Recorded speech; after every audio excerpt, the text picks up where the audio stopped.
पाऊस सुरू झाल्यानंतर बहुतेक तरुणांची पावलं धबधब्याच्या ठिकाणी वळू लागतात आणि धबधब्यावर जाणं काही जणांच्या जीवावर बेततं। असाच प्रकार बदलापूरच्या कोंडेश्वर धबधब्यात घडलाय। या ठिकाणी बुडून नवी मुंबईतील एका 22 वर्षीय तरुणाचा मृत्यू झालाय।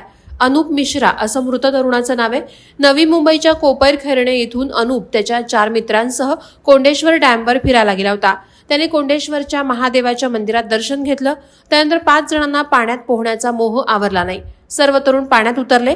यावेळी तरुणांना पाण्याचा अंदाज आला नाही। या दुर्घटनेत अनुपचा बुडून मृत्यू झाला। स्थानिकांनी त्याचा मृतदेह पाण्याबाहेर काढला। अनुप हा अतिशय गरीब कुटुंबातील तरुण आहे। कुटुंबियांनी तरुण मुलगा गमावल्याने त्यांच्यावर दुःखाचा डोंगर कोसळलाय।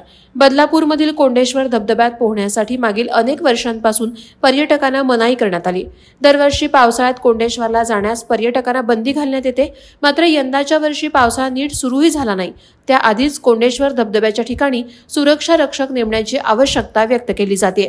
दरम्यान कोंडेश्वर धबधबा हा राज्यात प्रसिद्ध पर्यटन स्थळ आहे। या ठिकाणी असलेलं कुंड पावसाळ्यात पाण्याखाली जातं, त्यामुळे अनेकांना पोहताना खाली खोल कुंड असल्याचा अंदाज येत नाही। याच कुंडात अडकून अनेक तरुणांचा जीव गेलाय। त्यामुळे पर्यटकांनी स्वतःची काळजी घेणं गरजेचं असल्याचं आवाहन करण्यात येत आहे। वादळवारा लाईव्हसाठी न्यूज ब्युरो, नवी मुंबई।